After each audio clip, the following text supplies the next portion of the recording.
Welcome to the BankTalk podcast, the show where we talk to leaders and experts from the community banking sector. Whether you are a current CEO or aspire to be one, this podcast will give you valuable insights and advice on how to run your financial institution better. Each episode explores a new topic with a guest who brings their unique experience and knowledge.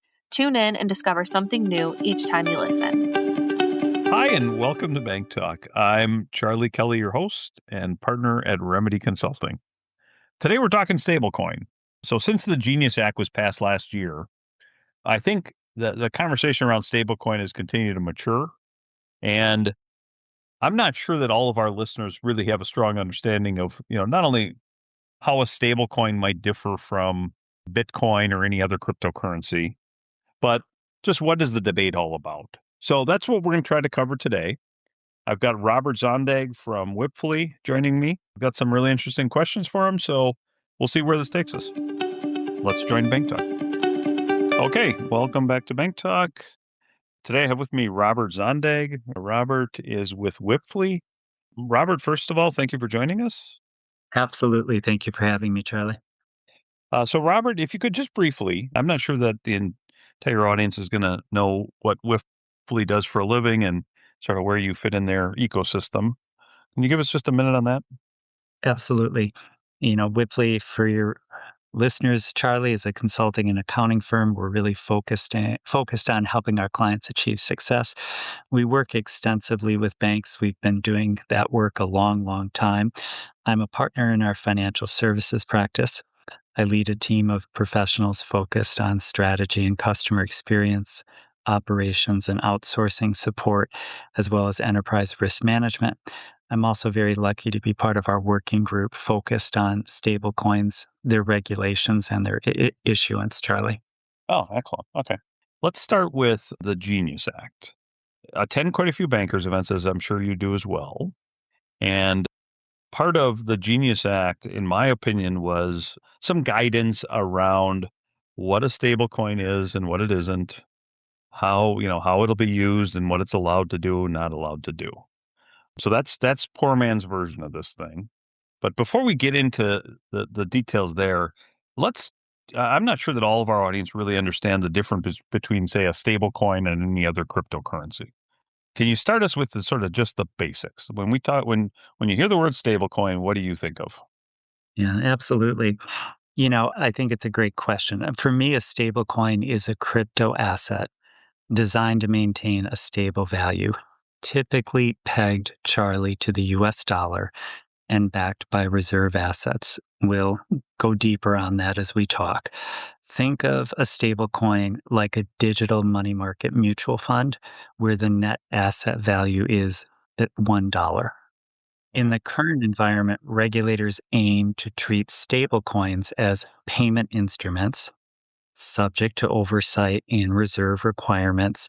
And that really is the framework of the Genius Act. So is it fair to say that this is the way I always thought about it? I always thought of a stable coin as a transactional, meant to be a transactional type of a currency, and maybe other cryptocurrencies to some degree have been transactional to some degree, but really, really almost investment like. Is there that difference, or with the tracking of a stable coin against some medium? Is that how the audience could think about them, or am I making a leap there into something? No, I think you summarized it really well. The stablecoin really of stable value, a payment mechanism. Other cryptocurrencies like Bitcoin or Ethereum don't maintain a stable value. They don't have any reserve requirements. And generally, Charlie, they're treated as speculative investments or assets rather than payment instruments. And other cryptocurrencies could fall into securities, commodities, or maybe unclassified category, depending on the design and all of those things. So the Genius Act, exactly what you're asking, designed to kind of separate out what is a true kind of payment instrument or payment mechanism that people can understand and rely on, backed and issued by known entities, cryptocurrencies, more of investment, could be speculative, more of an asset. Okay, so within And you did answer a bit of my next question, which is sort of what's Genius Act trying to do? But within that tracking asset, can a stable coin, this is just me not understanding this stuff, but can a stable coin be backed by a crypto? Right? Like, could Bitcoin be the tracking asset? Theoretically, I guess it could, right? But is there a definition around what the assets in the background Yeah. are meant to be?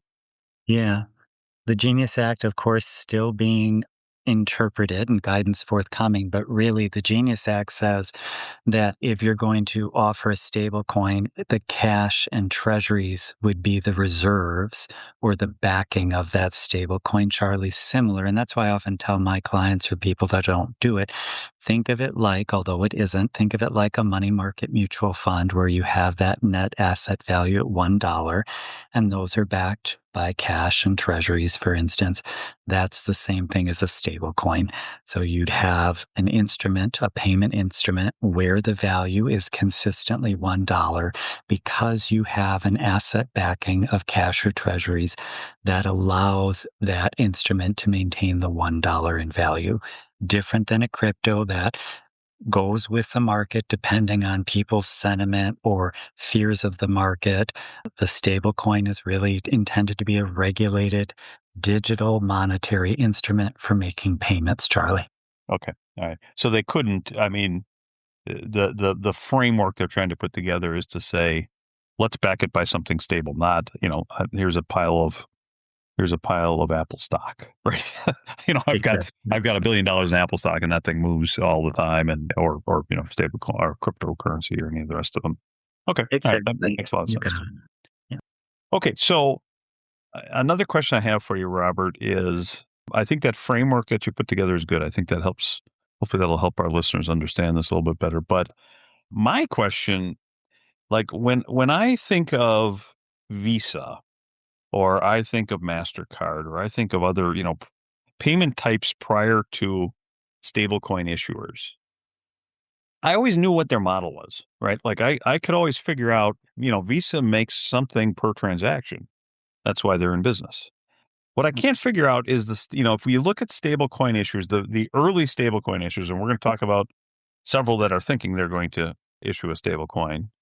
But if we just look at the I don't know that I have these names right, but let's call it Circle, Tether. There's a few of them out there. What's the motivation? Why would you want to be an issuer? I don't think I can't figure out how they make their money. So could you just give us your thoughts on that? Yeah. Well, first of all, yeah, I like that you brought up kind of the big players, Circle and Tether. They really are the instruments for crypto trading, cross-border settlement, all of the kind of the backbone. And you asked, how do they make their money? The first is the interest income from the reserve assets. That's the primary revenue stream.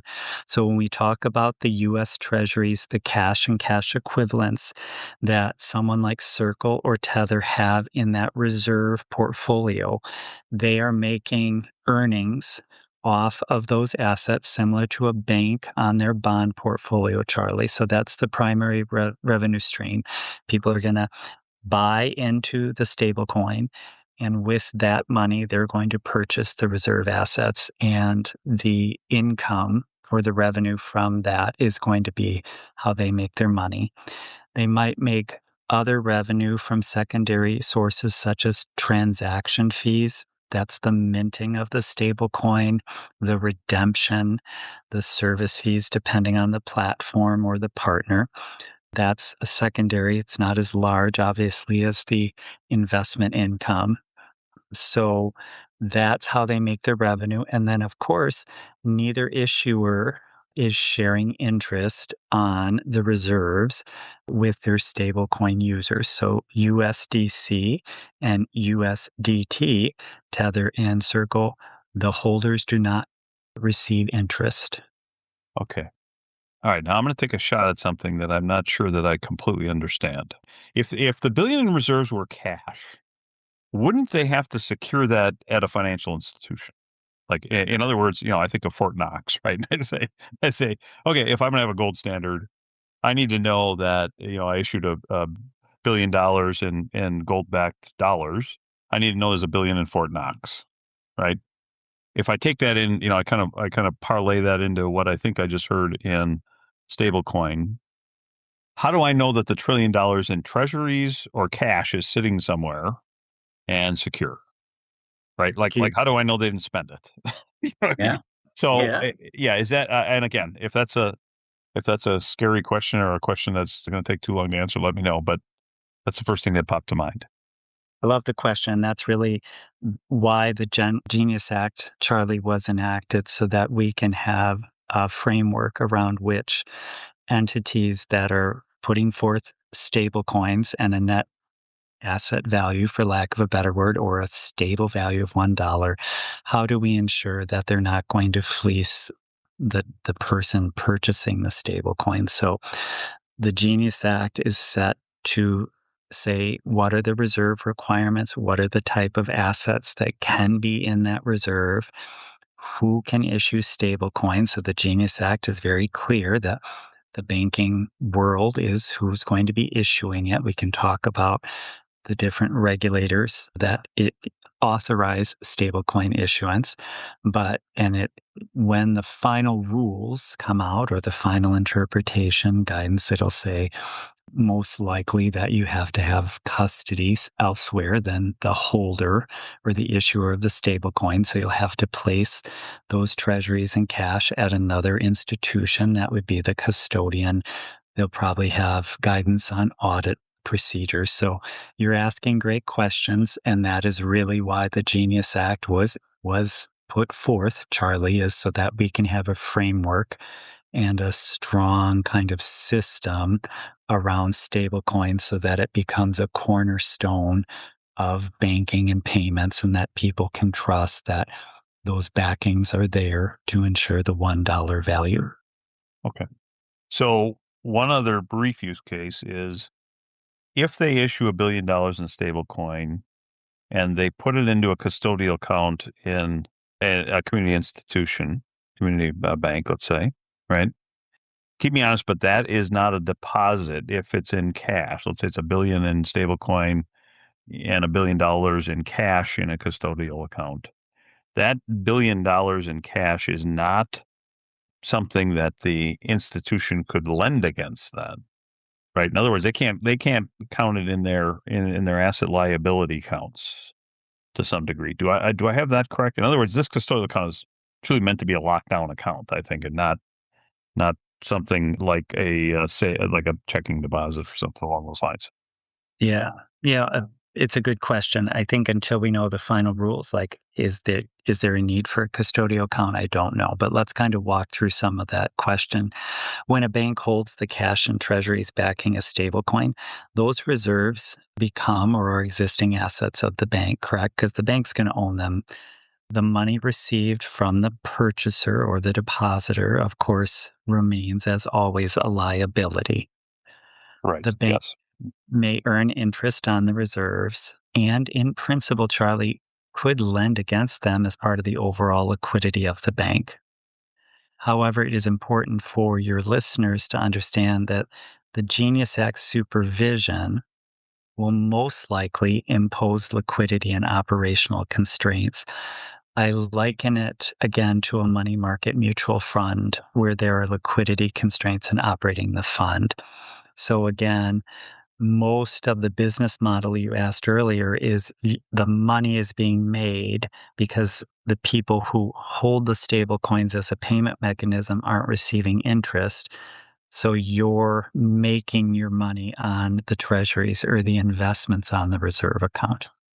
Okay. So then just to clarify that, the way you answered that, I guess my head's kind of around double dipping, right? In other words, the $1 billion that might sit in Circle in this fake scenario we're coming up with here, right? The $1 billion that might sit in Circle is the one that gets, let's assume the billion is treasuries. Circle gets the interest on the treasuries, right? Yes. In a scenario where they would go put that in a custodial account at, JP Morgan or, whatever, or XYZ bank, right?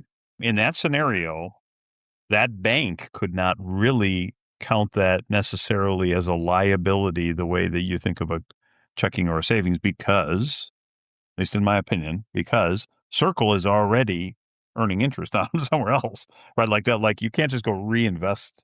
If it's cash, there probably isn't a reason for Circle to do cash because then they wouldn't have the interest income. We'll be right back. Ever feel like your tech budget's running the show instead of supporting it? You're not alone. Between bloated vendor contracts and outdated systems, a lot of banks are stuck paying more for less. And here's the kicker. Those big tech vendors, their contracts are built to protect them, not you. So if you're hesitating to make bold moves because of tech costs, it's time to flip the script. That's where Remedy Consulting comes in. We help banks take back control, cutting through the fine print, optimizing spend, and finding tech solutions that actually fuel growth. And we're offering a free review of your tech stack, spending, and vendor contracts. No pressure, no sales pitch, just expert insight to help you make smarter decisions. Even if we're not the right fit, you'll walk away with clarity and confidence. So go to remedyconsult.net or call 206-295-5776. Let's make your tech work for you, not against you. Thanks for listening to the BankTalk podcast. Yeah, Right. and Right. you become most likely an asset of the trust department or the custody department, Charlie. But again, none of the rules have been finalized, so maybe there won't be the need for a custody account. And one Gotcha. of the big questions is whether stablecoin issuers can pay interest to coin holders. It remains unsettled. Current regulatory proposals do not authorize it. And paying increases, of course, Charlie, the likelihood that the stablecoin could be treated as a security under SEC guidance. So there's a lot still at play here as far as what do the actual final rules look like? How is it going to function? And you asked some great questions. All of it's kind of being discussed and debated. Now, the Genius Act says 18 months past the passing of the Genius Act, we'd have to have the rules in place. And most of us who've been following it probably say it's going to take those 18 months to figure out some of these rules. So you're asking all the right questions. There isn't a Just don't lot of have the answers. answers right now. Okay. All right. Yeah. That's good. I wanted to have a conversation around those. Let's talk about the things I'm hearing in the media seem to be pretty heavily around that rewards conversation. Let's have a conversation around rewards and why that's so important.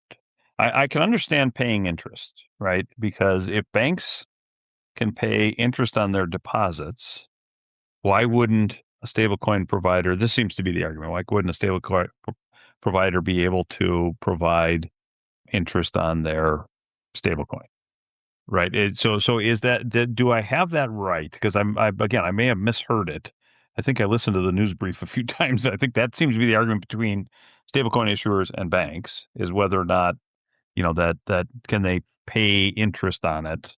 And if so, sort of what does that do to people really start using, does that reduce the number of deposits that are in bank accounts? Do I have that right or did I misplay that? Yeah, I think it kind of depends on how you see a stablecoin as a framework, and you talked about it earlier. If the true intent with the act and how people eventually adopt it, Charlie, is a payment mechanism, you can liken it to an ACH or a wire transfer. It's medium to move money versus kind of a store of value. Okay. And so if we don't pay interest, that means people are going to use it probably more as a payment mechanism. And the current large adopters of stablecoin are usually for international payments. That's what's going through Circle and Tether, because it's much easier to move versus traditional wire transfers or ACH and cross-border payments. So if the goal is to have stablecoins be a payment mechanism, the thought is don't pay interest because then people aren't going to use it as a reserve. Oh, I see. If in fact we see stablecoins as medium of savings or as a reserve medium, then then yes, then interest could be paid versus saying, hey, are there rewards or other things that we might want to attach to the stable coin so that people see it less as a payment mechanism and more as a type of stored value, Charlie? Gotcha. And so let me take a quick leap. So if I think of who could issue a stablecoin, it's anybody, right? I mean, to some degree, as long as they meet the rules. But another thing that I heard that I thought was kind of interesting on the stablecoin rewards is, think of it if retailers start issuing their own stablecoins. Does the reward become I'm going to pay you interest, or does the reward become 30% off of this new pair of jeans? Right? Yeah. Because, as you know, in the retail world, there's 100 different margins there, right? Something's on sale every time, all day long, right? So, the complexity of how many rewards they could provide and whether or not those are tied to the investment, from a retail perspective, they might not even have to be tied to whether they're earning interest on the bundle of money that backs their stablecoin. Do I have that right, or did I get that piece wrong? I think it's great. There's a couple of nuances, though, that maybe we should unpack. The first is the Genius Act kind of made it clear that there is a path for who can issue stablecoins. So it has to be, for all intents and purposes, Charlie, a banking entity. And the FDIC and NCUA have proposed initial rules for stablecoin issuers that are essentially banking organizations. Okay. The OCC and SEC continue to evolve it. So, a direct issuer, such as a major retailer, is not going to happen unless they form a banking subsidiary and that gets approved. They most likely would, Charlie, partner with a stablecoin issuer, similar to how they would do with a credit card or an Amex card. And when we think about maybe like Walmart or Amazon, really the reason they would want the stable cards is because they have a lot of low value, high volume payments that are currently within the Visa, MasterCard, or the payment rails, and they're absorbing those costs, right? So, what they really are pushing is let's entice or let's attract people to these lower payment costs where we can control the payment mechanism, for lack of a better word, and eliminate interchange and drive loyalty through the rewards.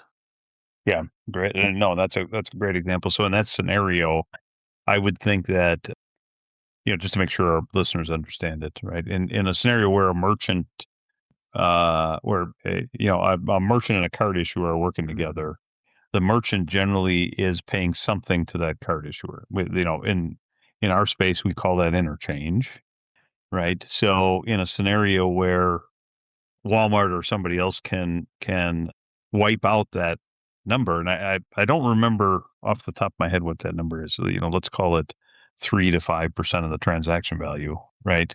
If they don't have to pay that because it doesn't have to go through the old rails or the card rails, right?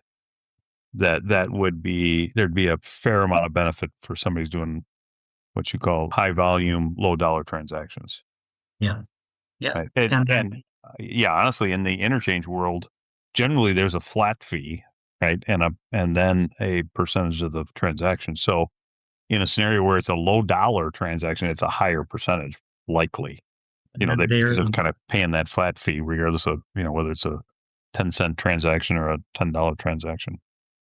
And to kind of make it one step further, to bring back to some of your earlier questions, the merchant wins because they have the interchange fee is gone from their expense. Now, the trade-off is they can't be a stablecoin issuer. However, a stablecoin issuer, because of the volume that might be brought in the dollars that are going to sit in the stablecoin system, they're going to make their money off of the reserve, off of those treasury investments. So they might be willing to offer very little to no fees to a high volume payment entity because they're going to make quite a bit off the reserve, Charlie.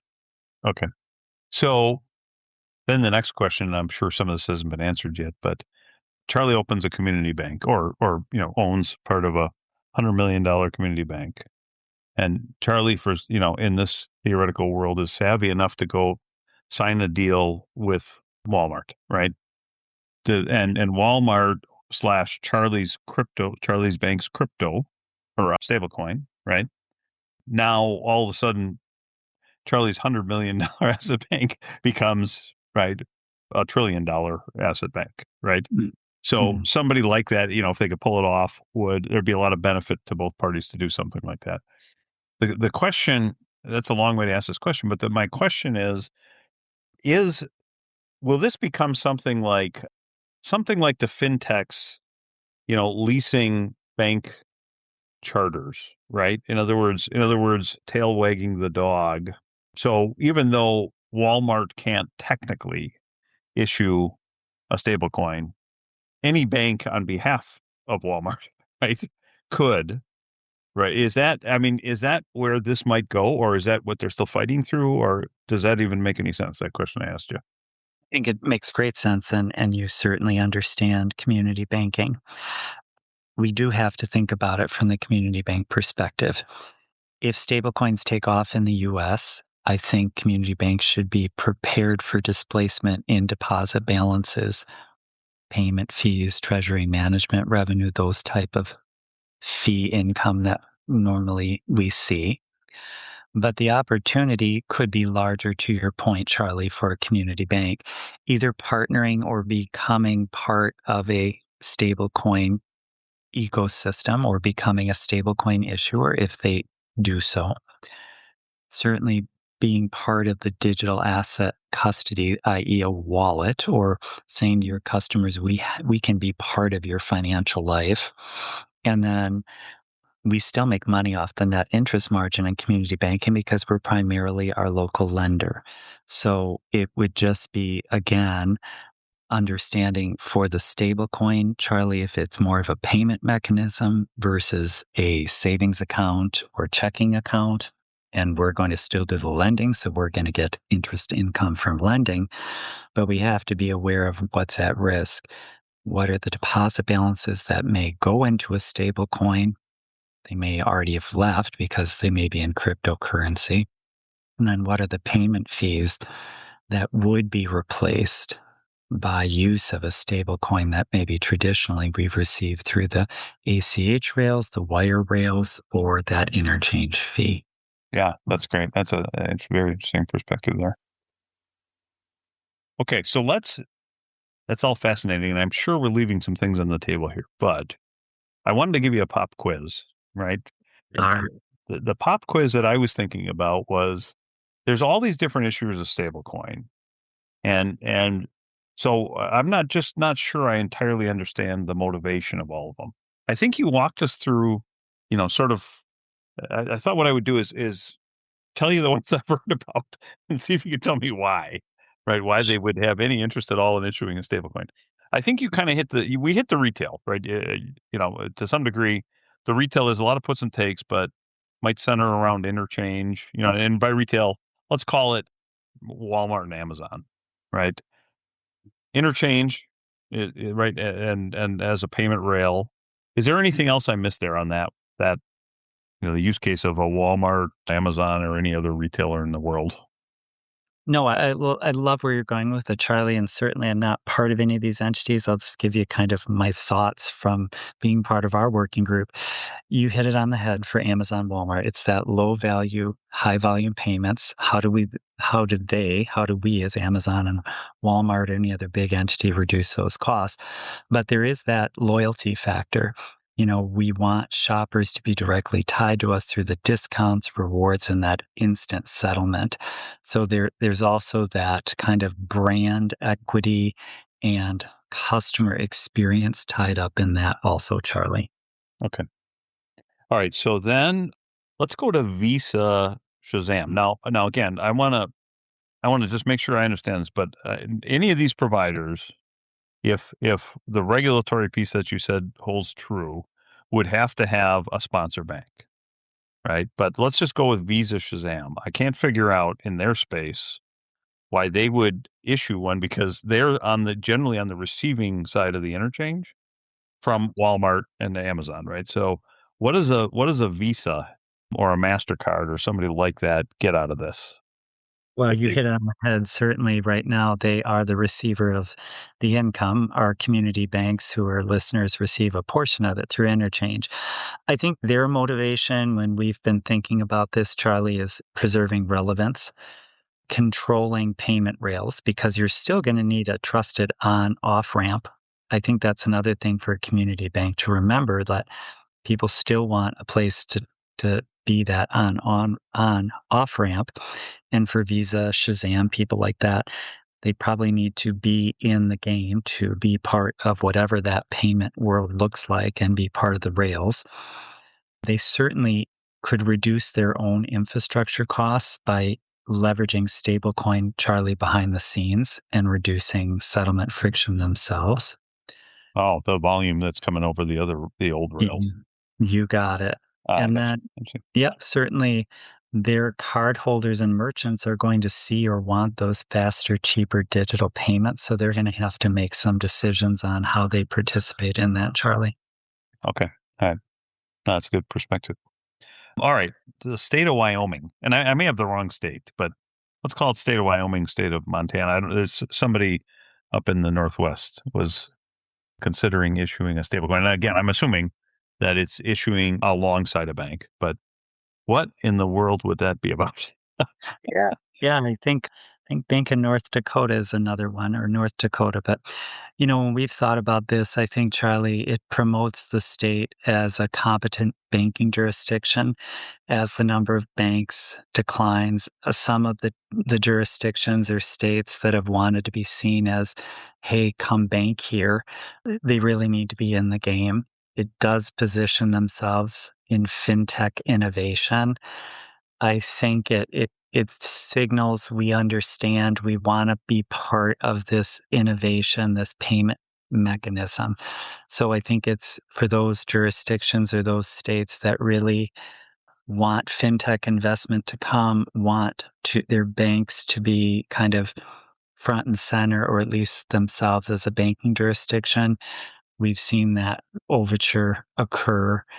And then certainly for crypto-friendly enterprises needing that stablecoin piece, that really signals to them that that state's wanting to do it, Charlie. Hmm. Interesting. See, where my head was going up with that one, and again, I'm sure I've got this wrong, but I was thinking maybe there's some value in if you're a big exporter, right? Yeah, kind of going back to your cross-border payments, right? Like if you're a big importer or exporter, maybe there's a value there in, I don't know why you do your own, but as compared to using, whoever becomes sort of the dominant player. But I like yeah, that point also. If you have a heavy export business, you want reduced friction. Certainly there's another reason why, Charlie. yeah, it might be able to reduce some costs or something along those lines. Okay. Now, this is maybe your Bank of North Dakota, but I believe a core provider has partnered up with the Bank of North Dakota. Is that the same as the Visa answer? These Yeah. core providers. If I can, let me just give me 1 second. But core provider, we think of a core provider as somebody who provides technologies to the bank on your core system, your GL system, and of course all the surrounds. Yeah. Yeah, I think it's very similar, that relevance. How do we sustain being that source of truth or the primary go-to for our community bank customers? Do we offer these embedded payments? To your point, these borderless settlements or cross-border payments. I think the core providers, you know them very well with your expertise. I think they're going to have to be part of this conversation, and whether they offer that ease on off ramp for many stable coins, or whether they choose to be an issuer or partner and have their own flavor. I think there's a lot of strategies at play, but I do think for a core provider, they have to be part of this game, Charlie. And then how about another country issuing it, or partnering up with a bank to issue? I think this is very nuanced depending on the country. We've looked at this for some of our larger financial institutions that have foreign transactions or foreign entities. Of course, you have kind of the geopolitical answer, and that is they want to increase their monetary sovereignty.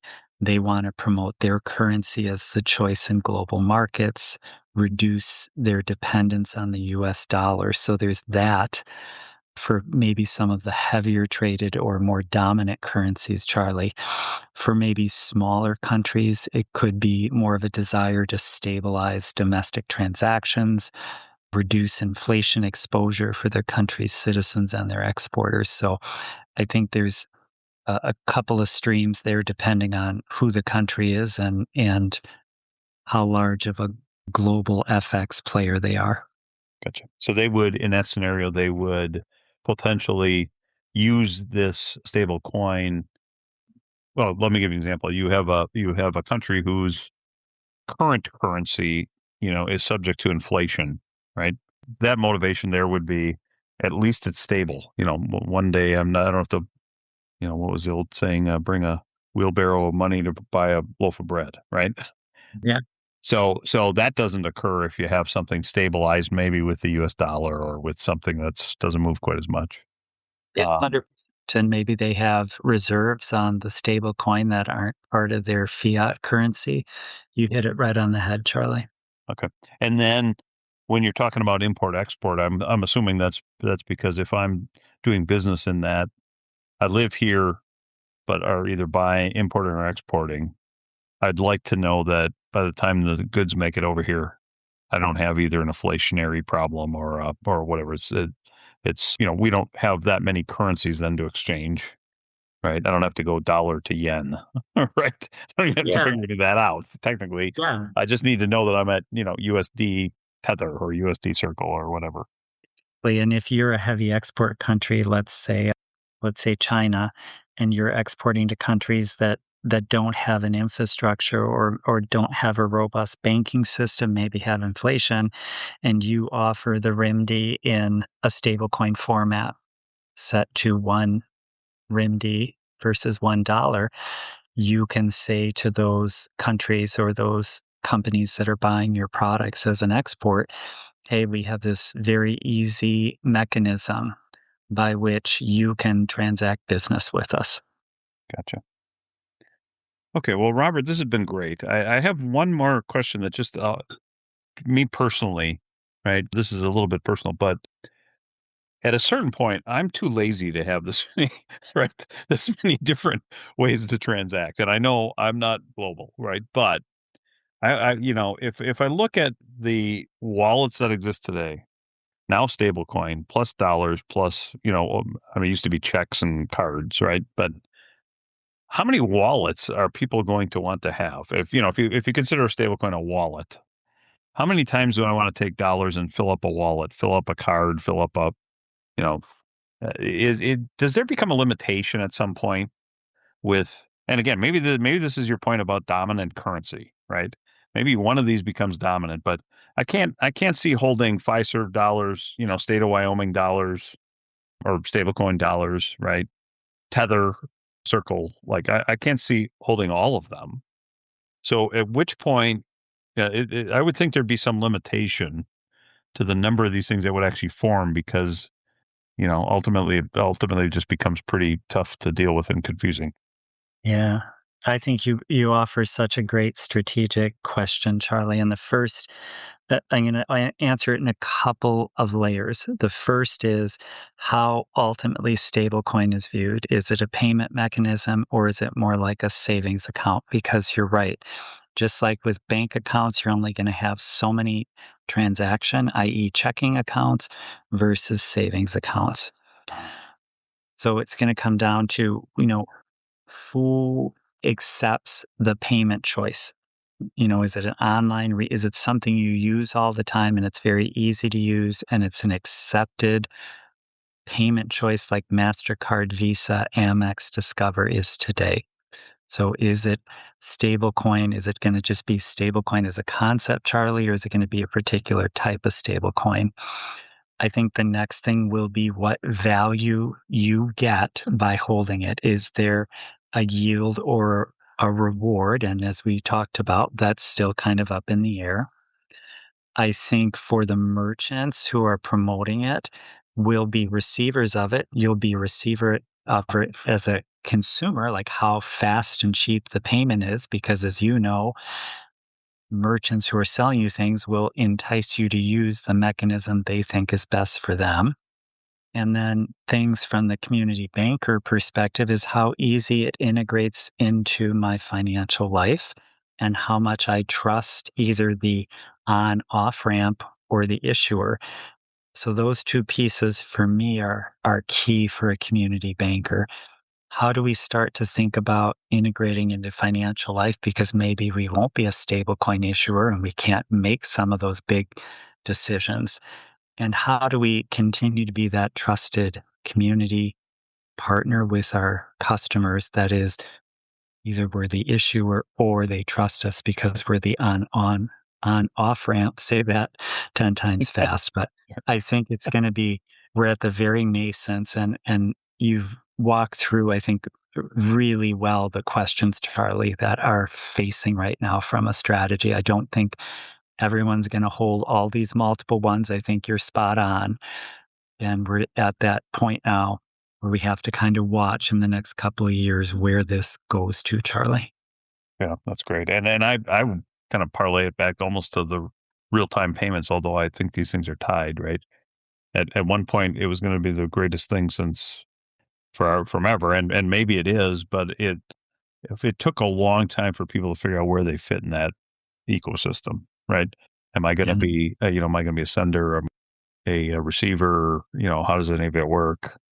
How do I redact? All those things. So I would imagine that similarly, there's a lot to flush out, and it sounds like a lot of unanswered questions on them. Yeah. I think it's a great place to be in. Podcasts like you are having right now for people to learn and listen and know there's some things forthcoming, but it's starting to coalesce. There are some ideas out there, and you've asked the right questions I think your listeners should be thinking about, Charlie. Great. Well, Robert, thank you for the time today. I think at some point, if as this thing firms up, I'll probably come back to you, and we'll have another conversation because I think we left a lot of questions open, and mostly because they are open questions for everybody. But as they start firming up, either through the Genius Act or this thing starts to mature, follow up's probably in order. It would be a pleasure, Charlie. I look forward to it. Thank you for joining us again, Robert. Thank you. Okay, so that's it for Bank Talk. Very informative today. Appreciate everybody listening. Have a good day and keep on learning. Thank you for listening to the Bank Talk podcast brought to you by Remedy Consulting. If you like what you hear, please rate, review, and share our work with others. Thanks again, and we'll see you next time.